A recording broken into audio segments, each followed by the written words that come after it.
What's happening around the world and what's happening here at home. A very good evening to you and welcome to Weekend Primetime News. I'm Sandro Ferdinando. Now before we get into your stories in detail, let's take a quick look at your headlines. March against the Prime Minister commences from Kandy. UNF party leaders say they have not decided to support the Prime Minister on the no-confidence motion.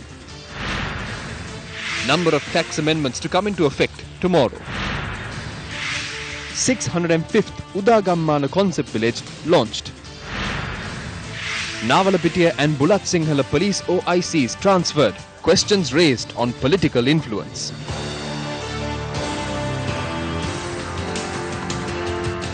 A march organised to support the no-confidence motion against Prime Minister Ranil Wickremesinghe commenced today from Kandy. The march will proceed towards Colombo. The march commenced following religious observances at the Gatambe Diyakapanathuri historic temple in Kandy. The march is organised by the Organisation to Protect the United National Party and the United National Freedom Front.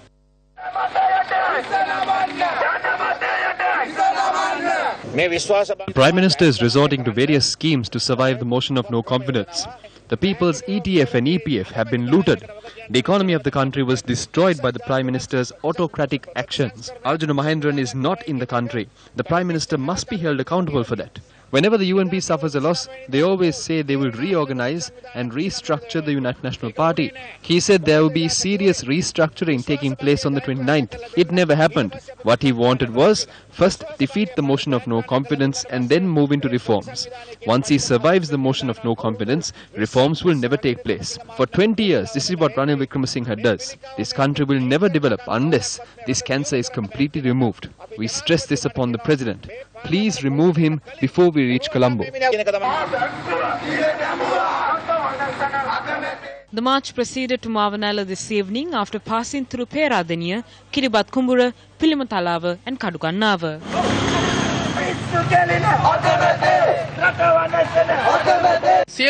We urge all ministers and MPs, do not fall prey to money. We need to stop the destruction caused by the Prime Minister. He must resign. If these MPs and ministers vote in favour of the Prime Minister, then after the motion of no confidence is taken up, we will protest opposite their residences. We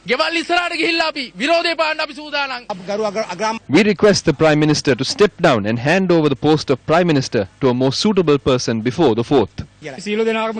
We request everyone in Cabinet to not bow down to money, fraud and corruption. Support us to drive out this Prime Minister and give this country a better leadership. Prime Minister, your time is over. The villagers and the country have given a message to remove you. Following the bond scam, you ruined the party. We urge the MPs and ministers to support us at this decisive moment. Tomorrow the march will proceed from Mavanala to Nelumdeniya. Secretary of the United National Freedom Front Attorney at Law Maitri Gunratna, who was arrested in Kadugannawa with 2 firearms during a peaceful protest march, was released this evening.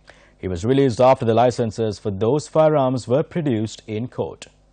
Today, the Peradeniya police conducted an inquiry over a firearm which was inside my vehicle. At that moment, I did not have the license for the firearm. The police arrested me and seized my vehicle. When the vehicle license was produced, the police had already prepared documentation to produce me in court. After I was produced in court, I was granted bail by court after the license for the firearm was produced. There is no issue right now.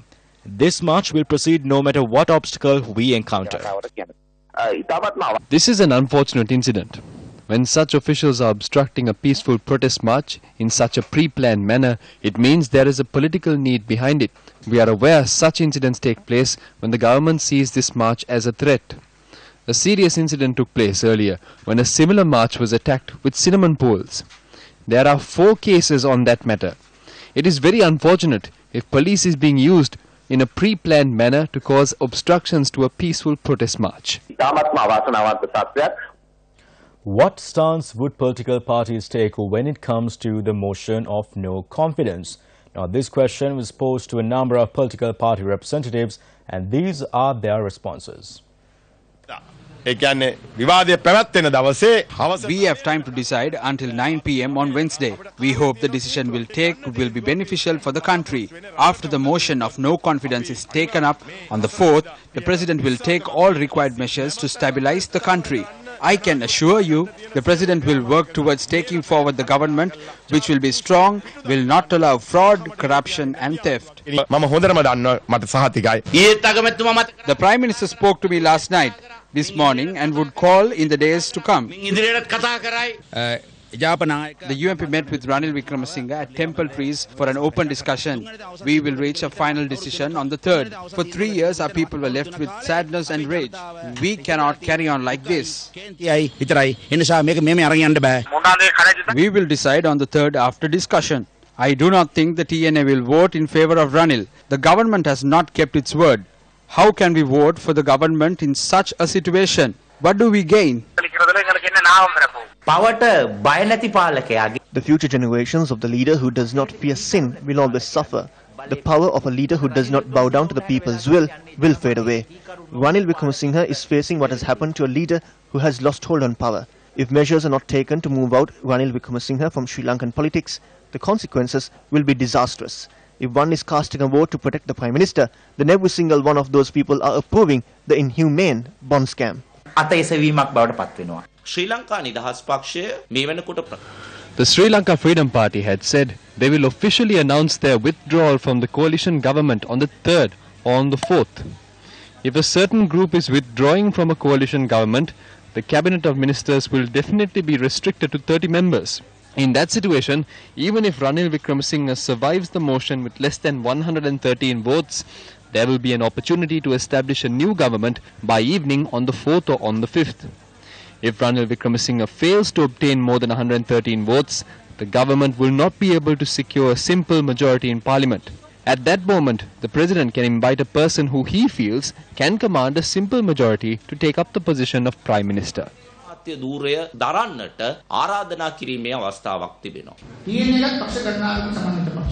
TNA is a collective of parties. There are several MPs who do not share the view of the TNA. We witnessed that when the budget debate took place. Some do not speak the same line that Sumantiran speaks on. Sumantiran has told the Daily Mirror the TNA has decided to stand with the Prime Minister and work against the motion of no confidence. Sumantiran thereafter says there is no such thing.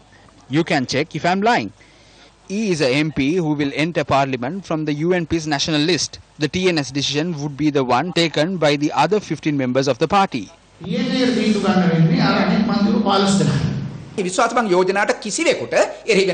No one can work against the motion of no confidence. As a country, casting aside all differences, we must support the motion of no confidence. The UNP leadership is working on a weak attempt against the motion of no confidence by not only offering monetary bribes, but by also offering various aspirations and benefits. It is clear if a politician, be it from the UNP or another party, if they vote against, the people of this country would not allow any of those public representatives to roam the streets. Voting against the motion of no confidence means approving the bond scam. Well, the talk of the town is no confidence motion against Prime Minister Ranil Wickremesinghe. 106 members who contested from the United National Front were elected to Parliament. The UNF was led by the UMP leader Ranil Wickremesinghe.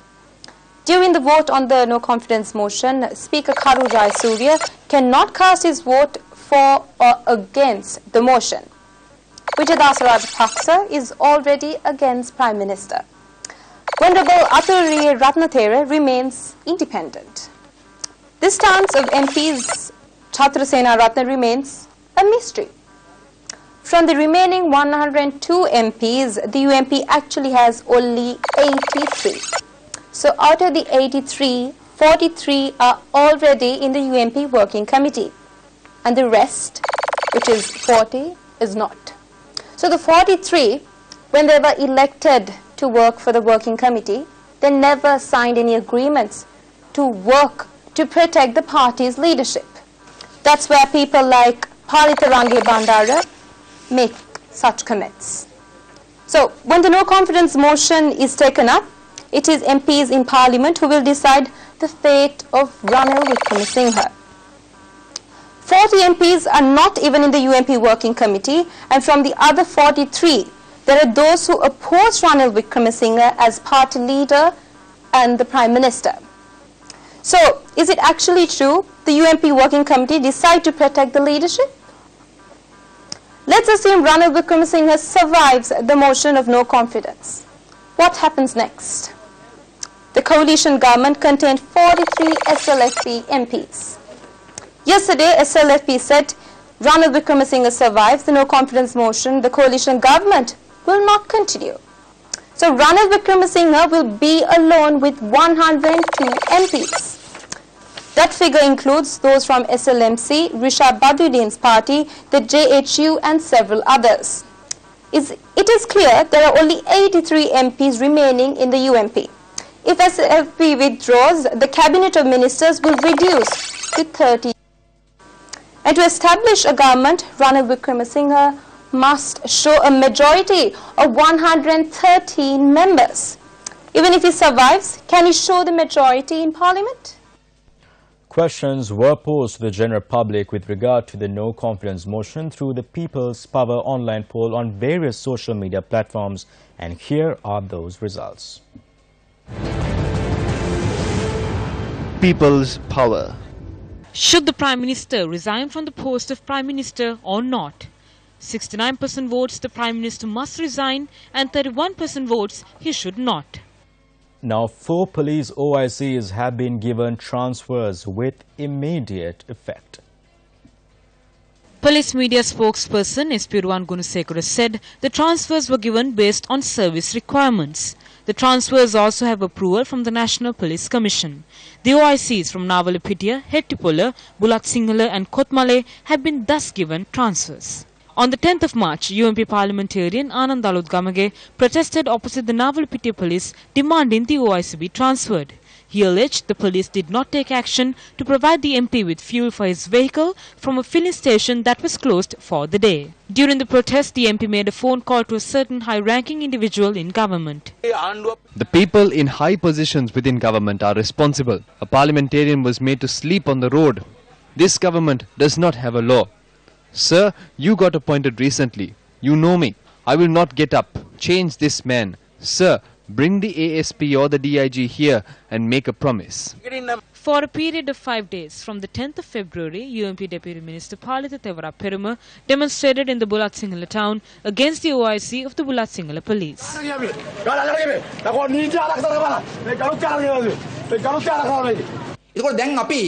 A power transformation took place to ensure the police operates in a just manner. Then the National Police Commission was established. What we have to ask now is this police commission asleep? Politicians are making transfers of OICs for their political needs. This is an attempt to please those MPs so that they would cast their vote against the motion of no confidence on the 4th. Who is in the government? There is no point in passing the 19th Amendment to the Constitution and establishing independent commissions like the Police Commission if OICs are transferred. Where is the Minister of Law and Order? Can OICs be transferred in good governance as per the needs of MPs? What happens to police and other state institutions? And now taking a look at a story which made the headlines this evening. The Ministry of Finance states several new tax amendments will be in effect from tomorrow. The new tax amendments will come into effect as the new Inland Revenue Act will also be in effect from tomorrow. Starting tomorrow, the payee tax rates will also be subject to amendment. The tax-free status applicable to employees of a salary of 750,000 rupees per annum has been raised to 1.2 million rupees. Thereby, for the first 600,000 rupees in the 1.2 million annual salary, a 4% tax will be added. Thereafter, for every additional 600,000 rupees, a tax percentage of 8%, 12%, 16% will be added respectively. Previously, the highest rate was only 16%. Let's assume the annual income of an employee is 2 million rupees. 1.2 million is a tax-free. However, the other 800,000 rupees is subject to a tax. For the first 600,000 rupees, the tax is 4% and the sum would be amounting to 24,000 rupees. For the remaining 200,000 rupees, an 8% tax will be slapped, which will be amount to 16,000 rupees. Therefore, an employee who earns 2 million annually will be subject to 40,000 rupee tax. In addition, a 5% tax will be added to the interest in funds deposited in local banks by Sri Lankans serving overseas. However, there will be no tax on the money sent by expatriate workers to their families and relatives living here. The first SAARC Non-Communicable Diseases Conference commenced today under the auspices of President Maithripala Sirisena. The main objectives of the conference are to share country-wise experiences of NCDCs, to decide on common areas of interest with regard to controlling NCDCs in the SAARC region, and to discuss and finalize the terms of reference for the SAARC annual meeting on NCDs. NCD management interventions are essential for achieving target of 1/3 reduction in premature deaths from NCDs by 2030. Today is Bak Full Moon Poy Day, which celebrates the second visit of Lord Buddha to Sri Lanka. This holiday took place in the 5th year of his supreme enlightenment in order to reconcile two local chiefs, Mahodara and Chulodara, uncle and nephew, who had fallen into disagreement and were threatening hostility over a throne beset with jewels. The history of the Sasana notes that the Lord Buddha, on reaching Nagadeepa, preached to the Naga tribe and made them understand the value of peace and averting war between the two kins. In line with the Bak Full Moon Poy Day, religious observances took place at the Shakya Malakya, located opposite the capital Maharaja head office premises in Colombo. The religious observances were undertaken by Sirasa TV, which is part of the capital Maharaja group. 4 people, including 3 schoolgirls, had drowned in the Gin River in Hiniduma, Galle. Police said the group had met this unfortunate incident when they had gone to bathe in the river this evening. The victims were a 39-year-old woman, her 14-year-old daughter, and 2 of her school friends. The mother and daughter were from Hiniduma. The other 2 girls were resident from Tangol and Mapalagama. The bodies of the victims have been placed at the Hiniduma Hospital morgue. A housing project in Nikkavaratir was launched yesterday under the auspices of Minister Sajith Premadasa. The project will see the construction of 25 houses and will be presented to families who do not own a home at the end of the year. This is the 605th project to be carried out under the Udagamman project, and it will be named the Yonsetgama village. Our vision is to construct 2,500 Hudagama concepts village by 2020. We are satisfied with the projects, and I am pleased to announce the village in the Nikkavaratir electorate will be named as Yohun Setgama. Your prosperity is our prosperity. Therefore, it is imperative we always focus on the well-being of the people who live in the grassroots level and support them. Former General Secretary of the UNP, Tissa Tanaka, speaking to reporters today, commented on the restructuring of the UNP. The general public and various other factions strongly request for a serious restructuring in the United National Party. It does not mean the change of faces from one part to another. It has to be a real change that can be felt by the people. That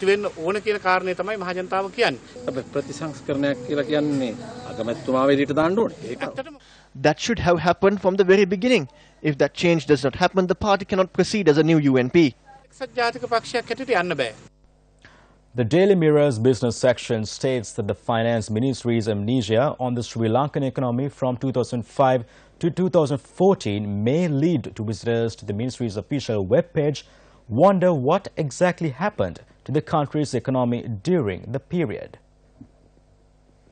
The Finance Ministry in its website has listed the economic phases of Sri Lanka, which include the journey since independence from 1948 to 1955, the emphasis on self-reliance from 1956 to 1976, towards an open economy from 1977 to 2005, and Vision 2025 from 2015 onwards. The 2006 to 2014 period, which was missing from the Finance Ministry's history lesson, was from the time when former President Maharaja was the Finance Minister. Interestingly, a link from a separate part of the website outlines a vision for the future from 2005 to 2014, but it links to the Vision 2025 page.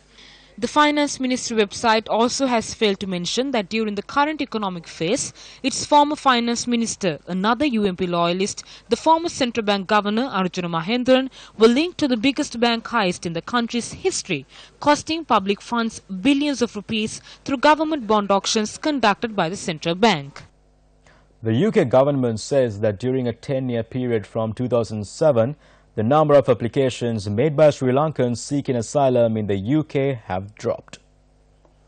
Baroness Williams of Trafford, who is the Minister of State Home Department, in response to a question asked by Lord Naseby in Parliament on Thursday, said in 2007, 988 applications had been made and 124 asylum status had been granted during the same year. 1,473 applications had been made in 2008, followed by 1,115, 1,357 and 1,756 in the following years, respectively, up to 2011. However, the number of total applications had been reduced to 961 in 2015, of which 179 asylum grants were made. In 2016, 845 applications have been made, whereas only 687 applications have been made in the year 2017. Grants by the British government include grants of asylum, discretionary leave, humanitarian protection and grants under family and private life rules. The wreck of one of the famous ships of Her Majesty's Naval Service, SS Seguin, which sank at Trincomalee Harbour during the World War II, is refloated after 75 years by the Sri Lankan Navy. The refloating of the HMNS SS Seguin is incidentally a landmark turning point in the field of diving and salvage. This 138-meter-long passenger-cum-cargo ship, the HMNS SS Seguin, was hit by Japanese carrier aircraft bomber attacks whilst at anchorage in Trincomalee Harbour on the 9th of April 1942. It was subsequently abandoned due to escalating fire on board. On the 24th of August 1943, the damaged ship had been sunken to be used as a pier for naval ships. Sri Lanka Navy resorted to refloat the wreck, which was fully submerged 35 feet under the sea, in order to make sea room for expanding berthing facilities in the harbour. The task of salvaging and removing the shipwreck was assigned to Eastern Naval Command. Then, a comprehensive salvage plan of patching up all damages and strengthening up the deteriorated ship's structural parts was launched. After a series of dedicated endeavours made along a period of 5 months, on the 22nd of March, the wreck started to ascend to the surface. Yesterday, the HMNS SS Seguin was sunk again in the seas of the harbour. The Sri Lanka Navy said this measure was adopted to preserve the HMNS SS Seguin.